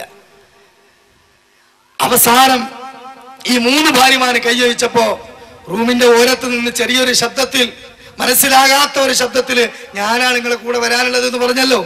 ആരാണത്? 1ാമത്തെ ഭാര്യ. ആ 1ാമത്തെ ഭാര്യയാണ് നമ്മുടെ ആത്മാവ്. ആ ആത്മാവിന് വേണ്ടി ജീവിതത്തിൽ ഒരിക്കൽ പോലും ഒന്നും അയാൾ ചെയ്തിട്ടില്ല. അതിനെ പോഷിപ്പിക്കുന്ന ഒരു കർമ്മങ്ങളും ചെയ്തിട്ടില്ല. ഭാര്യ 1ാമത്തെ ഭാര്യയെ സ്നേഹിച്ചിട്ടില്ല. അതിനുവേണ്ടി റൂമില്ല, വസ്ത്രമില്ല, ഭക്ഷണമില്ല, ഒന്നുമില്ല. എന്നുമില്ല എന്ന് പറഞ്ഞാൽ എന്താ? ഈ ആത്മാവിനെ പോഷിപ്പിക്കുന്ന, അതിനെ നരകത്തിൽ രക്ഷപ്പെടുത്തുന്ന, ഖബറിൽ ശിക്ഷയില്ലാതാകുന്ന ഒന്നും ചെയ്തു കൊടുത്തിട്ടില്ല. പക്ഷേ ആത്മാവ് നാളെ പരലോകത്ത് നമ്മുടെ കൂടെ വരുമ്പോൾ, ആ ആത്മാവ് നമ്മുടെ സന്നിധിയിൽ യാത്ര പോകുമ്പോൾ ശാന്തി നിറഞ്ഞൊരാത്മാവായിട്ട് പോകാൻ സാധിക്കണം നമുക്ക്. അതാണ് നമ്മുടെ വിഷയത്തിന്റെ മർമ്മം. ഇതുകൂടെ പറഞ്ഞ് ഞാൻ അവസാനിപ്പിക്കുകയാണ്. ഞാൻ തുടക്കത്തിൽ ചൊല്ലിവെച്ചത് വിശുദ്ധ ഖുർആൻ സൂറത്ത് ഫജ്റിലെ 30-ാമത്തെ ആയത്താണ്. അല്ലാഹു തആല ശാന്തി നിറഞ്ഞ സകല ബാധ്യതകളും തീർത്ത ഒരാത്മാവിന്റെ യാത്ര പഠിപ്പിക്കുകയാണ്. യാ അയ്യതുഹൻ നഫ്സുൽ മുത്മഇന്ന, ഏ സമാധാനമടഞ്ഞ ആത്മാവേ, ശാന്തി നിറഞ്ഞ ആത്മാവേ, ഇർജിഇ, നീ മടങ്ങിക്കൊള്ളൂ, ഇലാ റബ്ബിക റാദിയതൻ മർദിയ, പടച്ചതമ്പുരാന്റെ തൃപ്തി ലഭിച്ചുകൊണ്ട്, അവനെ പരിപൂർണമായും തൃപ്തിപ്പെട്ടുകൊണ്ട് അവന്റെ ആത്മാവിനെ നീ അവന്റെ അടിമകളുടെ കൂടെ സ്വർഗത്തിലേക്ക് മടങ്ങിക്കൊള്ളൂ എന്ന് പറയുന്നൊരു വിളിയാണ് നമുക്ക് കേൾക്കണ്ടേ. ആ വിളിയാളത്തിന് വേണ്ടിയല്ലേ നമ്മൾ ജീവിക്കുന്നത്? സഹോദരങ്ങളെ, നമ്മുടെ പരമപ്രധാനമായ ലക്ഷ്യം സ്വർഗം നേടാനാണെങ്കിൽ ആ സ്വർഗത്തിലേക്ക് എത്താൻ 1ാമത്തെ കവാടമായ മരണത്തില് നഫ്സു തയ്യിബിന്റെ മരണം നമുക്ക് ആസ്വദിക്കാൻ കഴിഞ്ഞിട്ടില്ലെങ്കിൽ നമ്മുടെ ജീവിതം വമ്പിച്ച പരാജയമാണെന്ന് നമ്മൾ മനസ്സിലാക്കേണ്ടതുണ്ട്.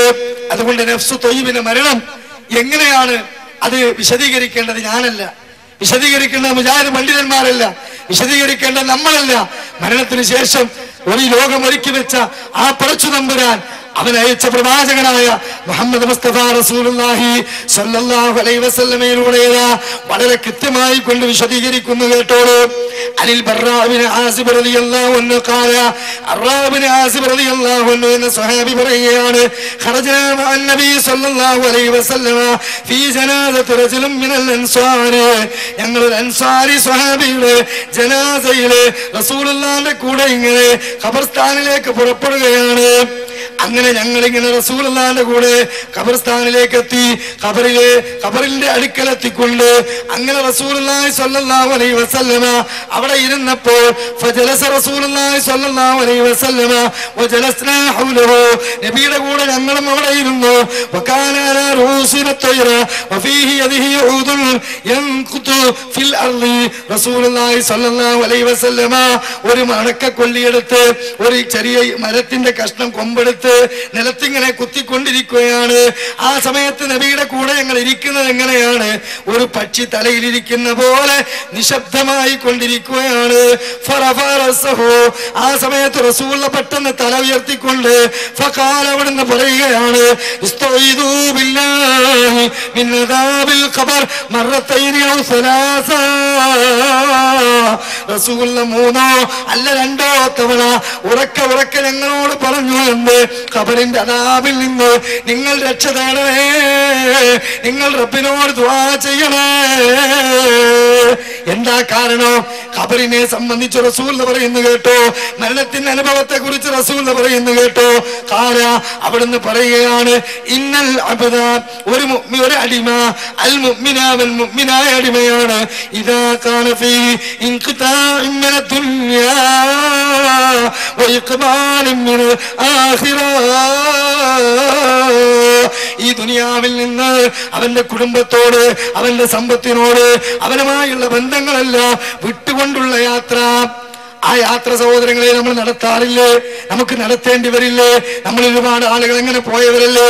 അതുകൊണ്ട് തന്നെ ആ യാത്രയില് നസലയിലെയും മലക്കും മിനസ്സമാ, അവന്റെ അടുക്കലേക്ക് ആ മരണമാസന്നമാകുമ്പോ ഒരു സംഘം മലക്കുകൾ ഇറങ്ങി വരികയാണ്.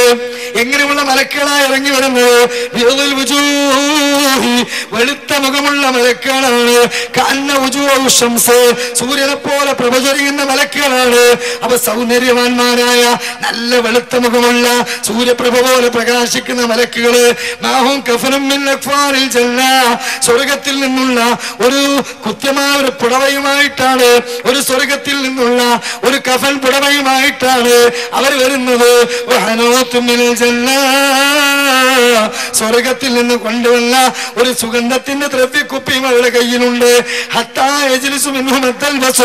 അവർ കണ്ണെത്തുന്ന ദൂരത്ത് അവിടെ വന്നിരിക്കുകയാണ്. സുമ്മയജീവ് മലക്കുൽ മൗത്ത്. അങ്ങനെ ആ മലക്കൾ അവിടെ ഇരുന്ന് കഴിഞ്ഞാൽ പിന്നെ ഏതാ മലക്കുൽ മൗത്ത് ഇറങ്ങി വരുന്നു. സത്യവിശ്വാസിയുടെ തലഭാഗത്ത് വന്നിരിക്കുകയാണ്. എന്നിട്ട് ഈ മലക്കുൽ മൗത്ത് ഈ വിശ്വാസിയോട് പറയുന്നു, യാ അയ്യത്തുഹൻ നഫ്സു ത്വയ്യിബ്, പരിശുദ്ധമായ ആത്മാവേ, ശാന്തി നിറഞ്ഞ ആത്മാവേ, സകല ബാധകളും തീർത്ത ആത്മാവേ, ഇഖ്രിജീ, നീ പുറപ്പെട്ടുകൊള്ളുക, ഇലാ മഗ്ഫിറത്തിൻ മിനല്ലാഹ്, പടച്ച തമ്പുരാന്റെ മഗ്ഫിറത്തിലേക്ക്. ഈ റിപ്പോർട്ടിൽ പറയുന്നത് എന്താണ്? അയ്യത്തുഹൻ നഫ്സു ത്വയ്യിബ ഉഖ്രിജീ ഇലാ മഗ്ഫിറത്തിൻ മിനല്ലാഹി വറിളവാൻ. സത്യവിശ്വാസികൾക്ക് വേണ്ടി ഒരുക്കി വെക്കപ്പെട്ട സ്വർഗത്തിലേക്ക് അവരെ തൃപ്തിപ്പെട്ടുകൊണ്ട് നീ മടങ്ങിക്കോളൂ എന്ന് ഈ മലക്കുൽ മൗത്ത് സഹോദരങ്ങളെ വിശ്വാസിയോട് പറയുമെന്ന് മുജാഹിദ് പ്രസിദ്ധീകരണത്തിൽ വന്നതല്ല, അല്ലാഹുവും റസൂലും പറഞ്ഞതാണ്. വമാ യൻതിഖു അനിൽ ഹവാ ഇൻ ഹുവ ഇല്ലാ വഹ്യുൻ യൂഹാ. വഹീനാൽ സംസാരിക്കുന്ന റസൂലുള്ളാഹിയാണ്. സ്വന്തം ഇഷ്ടപ്രകാരമൊന്നും പറയാത്ത റസൂലുള്ള പറയുകയാണ് ഈ രൂപത്തിൽ ഇറങ്ങി വരുമെന്നാണ്. എന്നിട്ട് ഈ റൂഹിനെ ഹദീസിൽ കാണുന്നത് എന്താണ്? ഖാല ഫതഖ്റുജു തസീലു കമാ തസീലുൽ ഖതർതു മിൻ ഫീസ്. എന്താ പറയുന്നത്?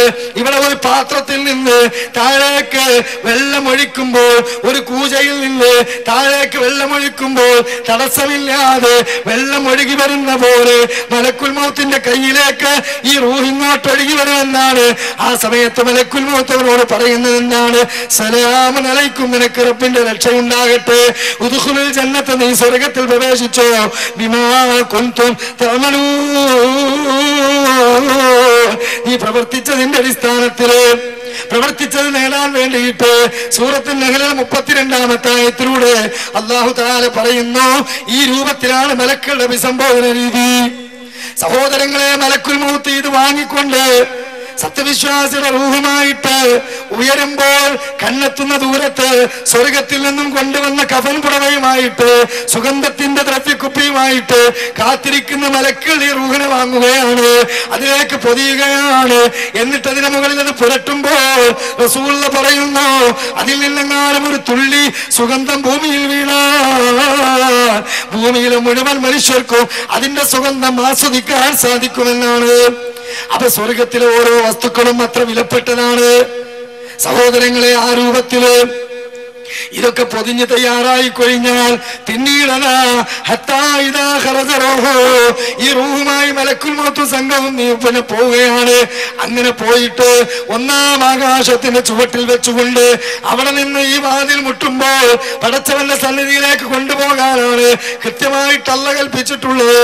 അതുകൊണ്ട് തന്നെ ഒന്നാം ആകാശത്ത് വാതിൽ മുട്ടുമ്പോൾ അവിടെ നിന്ന് ചോദിക്കുന്നു, ഇതേത് പരിശുദ്ധമായ ആത്മാവാണ്? ഉടനെ തന്നെ കൊണ്ടുപോകുന്ന മലക്കൾ പറയുന്നു, അതിന്നാലിന്നാളുടെ മോനാണ്, ഇന്നാലിന്നാളുടെ മോളാണ്. വാപ്പാന്റെ പേര് ചേർത്തിക്കൊണ്ടാണ് സഹോദരങ്ങളെ പറയുന്നത്. അതുകൊണ്ട് ആ റസൂൽ പറഞ്ഞതെന്ത്? സമ്മി ഇസ്മൻ ഹസന വഅദ്ദിബഹു, നിങ്ങൾ മക്കൾക്ക് നല്ല പേരിടണേ, അവരെ മര്യാദ പഠിപ്പിക്കണേ. കാരണം എന്താണ്? ബിഅഹ്സനി അസ്മാഇഹില്ലത്തി കാനൂ യസമ്മൂന ബിഹാ യസമ്മൂനഹു ബിഹാ. ഈ ദുനിയാവില് വിശ്വാസി കേൾക്കാൻ ആനന്ദമുള്ള അവൻ ഇഷ്ടപ്പെട്ട പേരെന്താണോ ആ പേര് തന്നെ മലക്കുൽ മൗത്ത്. ഈ സംഘവും അവിടെ മലക്കുകളോട് പറയും. അങ്ങനെ വാതിൽ തുറന്നു കൊടുക്കും. ചുരുക്കി പറയട്ടെ, ഏഴാം ആകാശത്തിന്റെ ചുവട്ടിൽ വെച്ച് ഈ വാതിൽ തുറന്നവർ പുറത്തു കടന്നാൽ പ്രതാപവാനായ പടച്ചതമ്പുരാന്റെ മുമ്പിൽ എത്തിക്കുമ്പോൾ ആ അല്ലാഹു തആല വിളിച്ചു പറയുന്നു, ഉക്തുബ് കിതാബ ഇന്ദി ഫീലി അബ്ദി ഫീലി. എന്റെ അടിമയുടെ പേരിനെ നിങ്ങൾ ഇല്ലീൻ എന്ന് പറയുന്ന രേഖയില് നിങ്ങൾ ചേർത്തിക്കൊള്ളൂ. സഹോദര, ഇല്ലീൻ എന്ന് പറഞ്ഞാൽ ഏതാ? ഇവിടുത്തെ വോട്ടർ പട്ടികയല്ല, ഇവിടുത്തെ ഐഡന്റിറ്റി കാർഡല്ല, ഇവിടെ ഏതെങ്കിലും ഒരു നേതാവ് നമ്മുടെ സംഘടനയിൽ മെമ്പർഷിപ്പ് എടുക്കാൻ വേണ്ടി നമ്മുടെ പേര് ചെയ്ത് നമുക്കൊരു മെമ്പർഷിപ്പ് ഷീറ്റ് തന്നതല്ല ഇത്. അല്ല ചോദിക്കുന്നു, ഇല്ലീൻ എന്ന് പറഞ്ഞാൽ എന്താ നിങ്ങൾക്കറിയുമോ? കിതാബൻ മർഖൂം, അത് നമ്പറിട്ട ചാർട്ടാണ്. സ്വർഗത്തിൽ പ്രവേശിക്കുന്ന അമ്പിയാക്കള്, മുർസലുകൾ, സിദ്ദീഖുകൾ, ശുഹദാക്കൾ, സ്വാലിഹീങ്ങൾ, സജ്ജനങ്ങളല്ല, ഈ ആളുകളുടെ ചാർട്ടാണ്. അതിലേക്ക് കൃത്യമായി കൊണ്ട് പ്രവേശിക്കാൻ, അവരുടെ കൂടെ കൃത്യമായി സ്ഥാനം പിടിക്കാൻ കഴിയുന്ന രൂപത്തില് ഈ ചാർട്ടിൽ പേരെഴുതി കഴിഞ്ഞാൽ നമ്മൾ രക്ഷപ്പെട്ടു. അതുകൊണ്ട് തന്നെ ഖുർആൻ പറഞ്ഞു,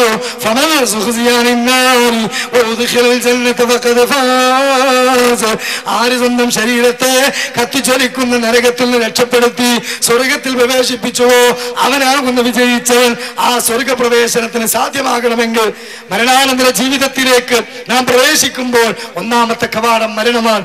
ആ മരണത്തിലൂടെ നാം പ്രവേശിക്കുമ്പോൾ നഫ്സു ത്വയ്യിബിന്റെ മരണം ആസ്വദിച്ചുകൊണ്ട് 14-ാം രാവിലെ ചന്ദ്രനെ എപ്രകാരം നാം കാണുന്നു അപ്രകാരം റബ്ബിനെ കണ്ട് ഉന്നതമായ സ്വർഗത്തിൽ അമ്പിയാ മുർസലുകളുടെ സ്വാലികളുടെ കൂടെ ജീവിക്കണമെങ്കിൽ നഫ്സു ത്വയ്യിബിന്റെ മരണം നാം ആസ്വദിക്കണം. ഇല്ലെങ്കിൽ നഫ്സുൽ ഖബീസിന്റെ മരണമായിരിക്കും. അത് വന്നു കഴിഞ്ഞാൽ നരകം കണ്ടുകൊണ്ട് ഉയർത്തെഴുന്നേൽപ്പ് നാളിൽ അദാബുകൾ ഏറ്റുവാങ്ങി നരകാഗ്നിയിൽ ശാശ്വതമായ ശിക്ഷ അനുഭവിച്ചുകൊണ്ട് പരാജയപ്പെട്ടവരുടെ കൂടെ പോകേണ്ടി വരും. അല്ലാഹു സുബ്ഹാനഹു വ തആല നമുക്ക് ആ നിർഭാഗ്യവാന്മാരായ ആളുകളുടെ കൂടെ പ്രവേശിക്കാതിരിക്കുവാനുള്ള അവസരം നൽകുമാറാകട്ടെ.